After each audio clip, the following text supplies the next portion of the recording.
Okay, now this is a continuation of the last video, and I made him when I talked about on the last video about how the rail that holds the mirror is on the I forgot what I said, but the rail that holds the mirror is on the wrong side of the bus. I think I said the rail that holds the mirror is on the wrong side of the door in the last video.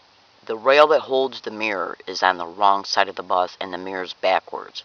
Now I'm going to go ahead and make this description kind of fast, and so you can understand how and why they altered that video that MTS sent me concerning me being assaulted. For one, I was blogging feverishly before that assault about how I was being harassed on my bus routes, and the 928 picking me up from Stonecrest Plaza Walmart bus stop, going to either Fashion Valley or Hazard Center, was the main bus that I was taking between August 8th, 2012 and February 21st, August 8, 2011 up till February 21st, 2012. It was the main bus. And I want to also interject a fast statement here concerning that. 80% of the people that they were getting to harass me on that bus route during that calendar time period, 80% of them were getting on the bus and off the bus right up the street from the San Diego Eastern Division Police Station. And the reason why I can say that is because I started noticing when they were getting on and off, because when they would get on, they would engage in the organized gang stalking. So I started thinking to myself after I was witnessing it, because I witnessed it by the same people multiple times. Okay, so what I decided to do was consciously make a conscious note of when these people were getting on and when they were getting off. And I started noticing it that 80% of them were getting on the bus and off the bus. A lot of them were getting on the bus right down the street from where those apartments are, right next to the San Diego Eastern Division Police Station. And the remaining amount were getting on the bus once the bus made a right from that particular street that the apartments are on. And once you make the right and go down the street for a while, probably for the next 5 minutes of travel, is when the rest of them were getting on and off. And that's where the 3 teenagers got on the bus. Yeah, in reference to how I described 3 teenagers, I caught 3 teenagers admitting to me they were put on the bus to harass me in the previous video. Now, in reference to why and how they altered the video, hang on a second because I'm smoking my morning cigarette.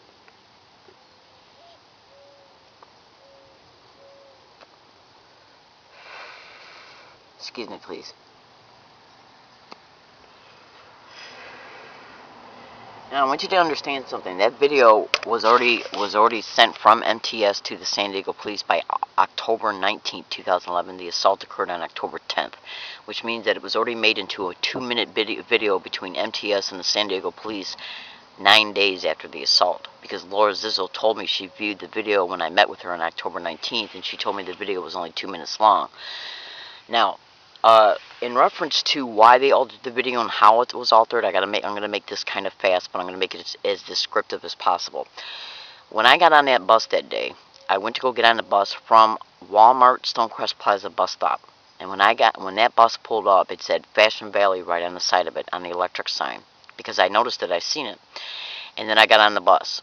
Then as the bus took off, it started going towards the Kearny Mesa route. And when I noticed that it turned in reference to how it was not the actual regular route of Fashion Valley, I got up from my seat and I asked the bus driver, I go, what's going on? You know, this is not your regular Fashion Valley route. And he said, this is because this is Kearny Mesa. And I said, well, I need to get off the bus because I need to get back on the Fashion Valley bus. And he said, I go, where can I get off this bus at to reconnect to the 928 that goes to Fashion Valley? And he said, I'll let you off at the next stop. And then when we got to that stop, he pointed for me to go across the street. So that's what I did. And then when I got to that bus stop, I made a statement in my digital tape recorder, something's going to happen here, because I know what I saw on that sign when I got on the bus over at Walmart Stonecrest Plaza bus stop. I know what I saw. So I made a statement in my digital tape recorder, something's going to happen here, watch. And then about literally a minute and a half later, the bus pulled up and picked me up. Then about 5 to 7 stops down the road, the perpetrator got on. Now, I'm going to backtrack for 1 second to let you know where I sat at when I got on this bus. I went to the back of the bus and sat down at the very, very back of the bus that is right next to the back end of the bus. Okay, and I sat down on the right. When the perpetrator got on the bus, he sat down right in front of me, right next to the back door, where the back door really is on the bus, right next door to the back door, and the rail is right next door to, the back door. Okay, and he was sitting right next door to the rail, and he was sitting right next door to the back door. Okay, in reference to how the rail and the back door is really at on the bus, and we were both sitting on the right. Then throughout the bus route, he was harassing me with his left hand, engaging in organized gang stalking activities about me to the passenger that was sitting across from him, an Arabic guy. He looks Arabic, and that individual also got on the bus route right up the street from the San Diego Eastern Division Police Department, where he also got on the bus when he got on the bus as well, in reference to that particular area. Now, he was engaging in, what he was doing was looking at me, taking a look at me by turning his head left, taking a look at me, giving a sarcastic look on his face, and then taking his hand and going like this. Okay? Yeah. And while looking, trying to get the attention of the guy that was sitting across from him.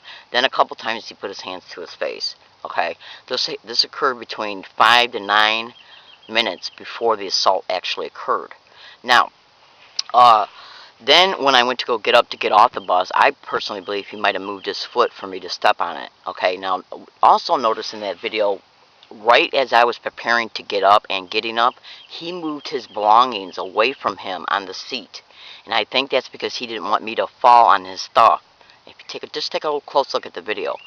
Now, in reference to why they altered the video and had us sitting on the opposite side of the bus, in reference to where we were really sitting at the day of the assault, is because when I talked to, they knew that he had harassed me because it was an arranged assault.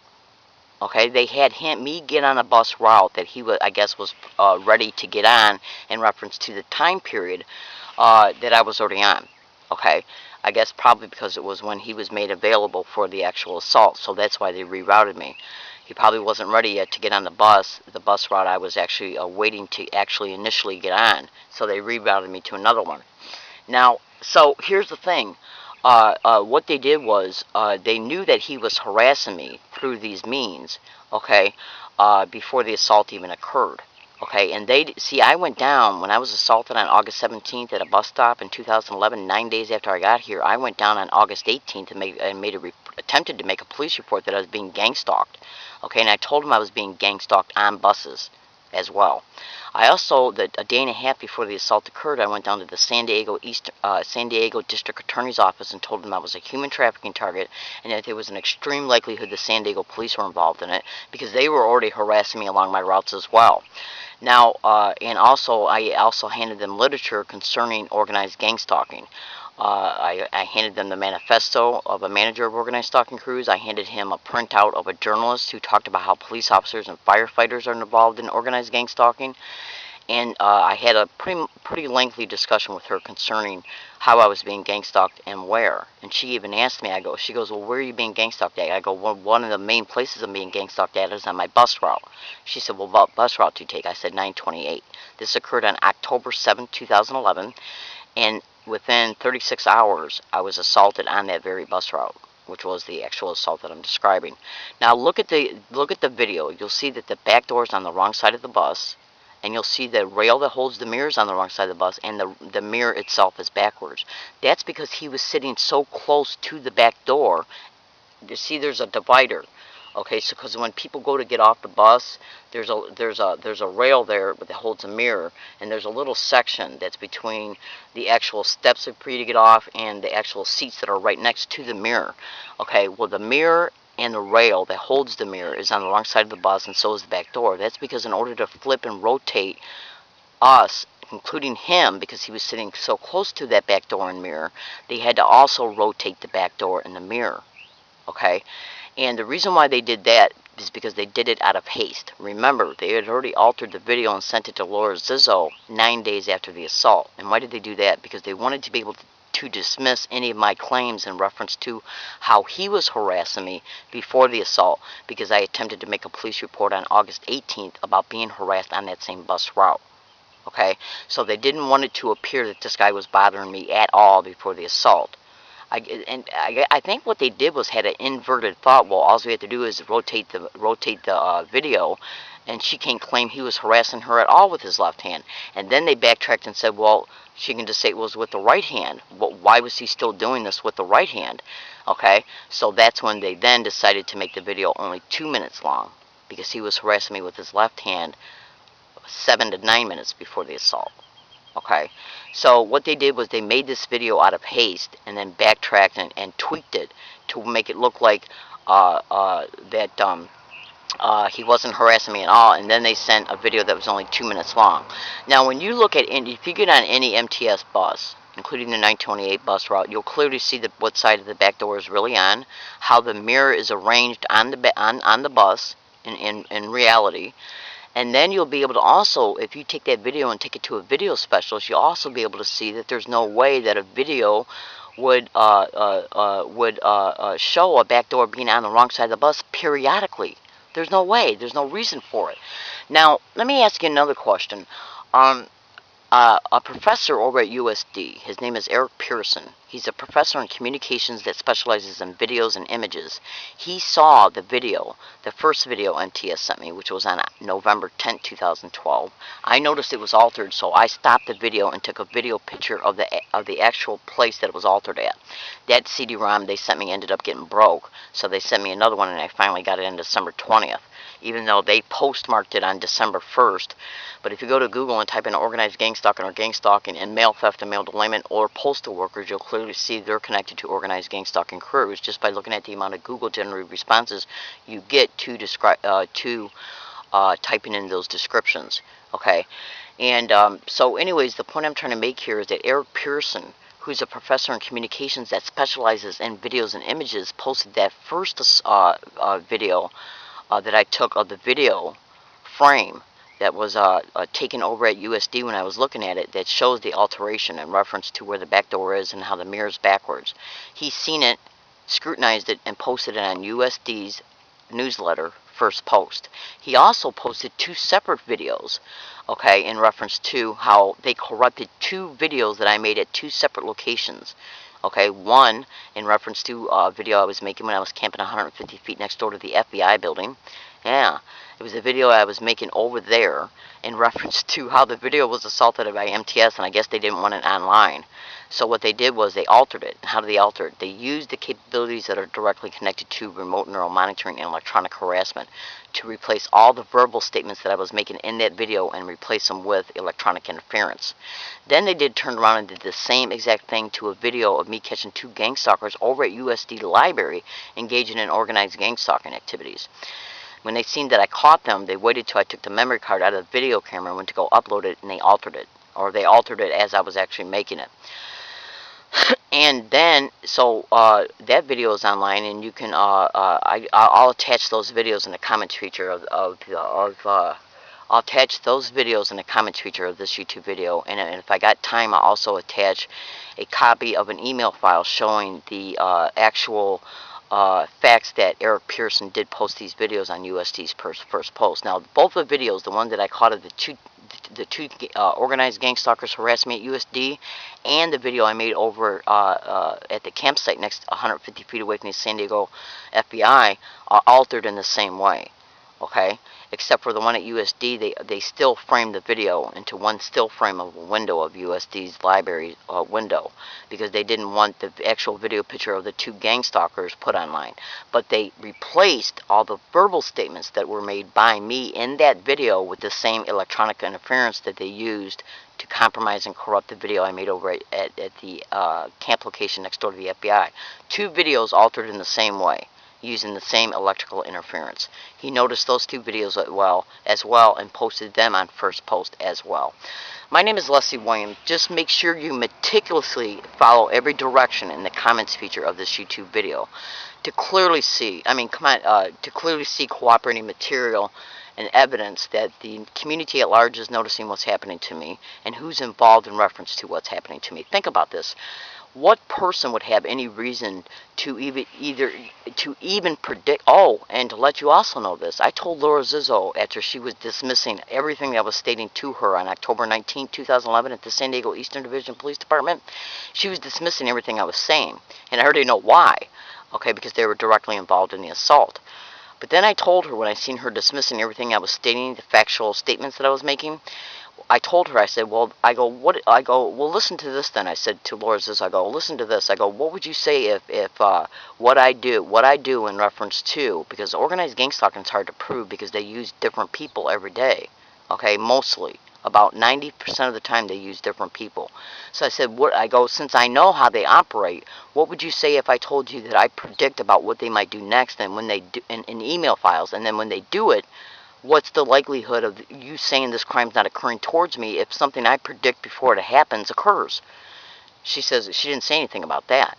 Then, when I went, within the same week after that statement, I went into my email files and my email accounts where these email predictions were made concerning the assault, and they were totally erased from my Gmail accounts. 3 separate accounts using the same dates in each account that they decided to take the files out of.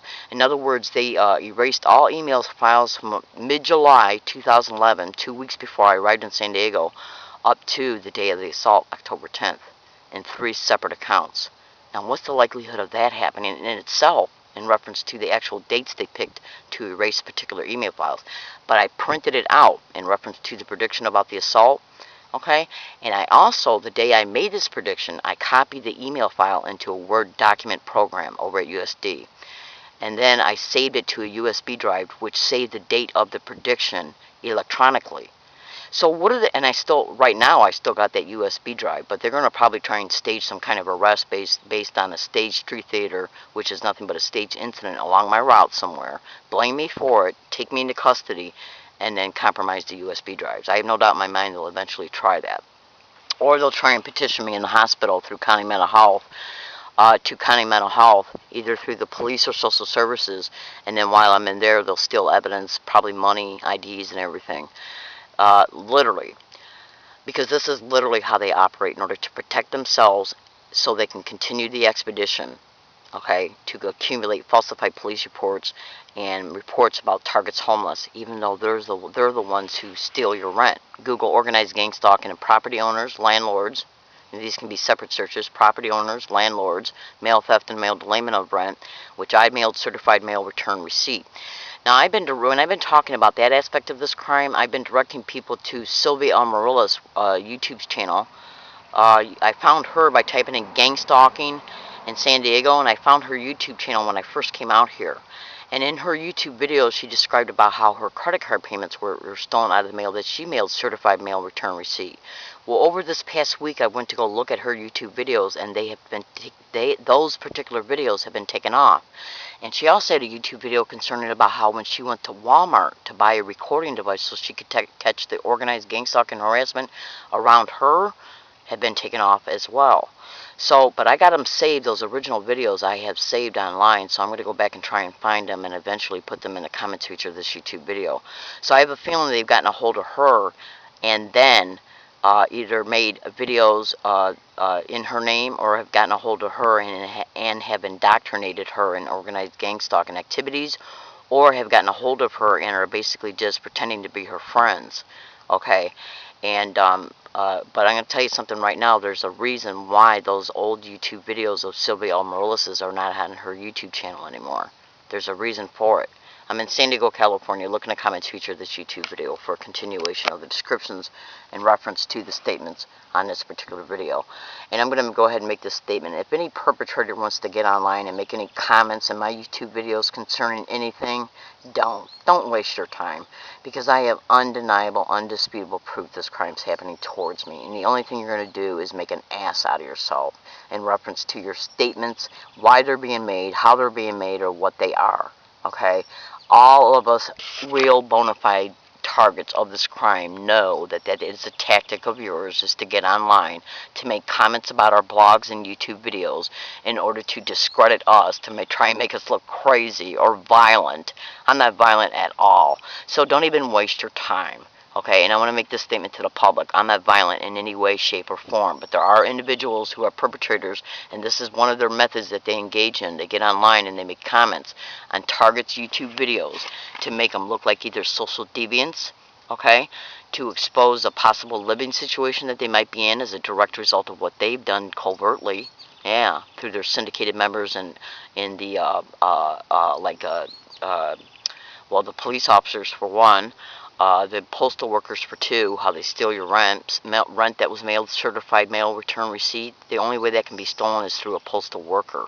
And when you look at the amount of Google generated responses you'll get to postal employees or mail theft and mail delayment being a tactic of organized gang stalking, how can any individuals get online and call that a lie? That's total bullshit. But that's what they do. They get online and they'll make comments about on a target's blogs or their YouTube videos to discredit the actual target and to discredit the statements that a target's making in order to make it appear that the target's crazy or violent.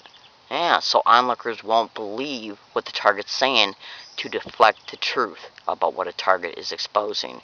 My name is Leslie Williams. I'm in San Diego, California, and I'm here today to fellow American citizens to tell you, based on literal, physical, direct interactions that I've had with the San Diego Police Department, they are directly involved in this crime, and they are also using social services.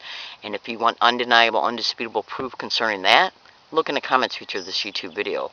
You'll literally be able to copy and paste specific YouTube titles that you can paste into YouTube to see that I've caught gang stalking directly happening at social services buildings while I was in there. Thank you.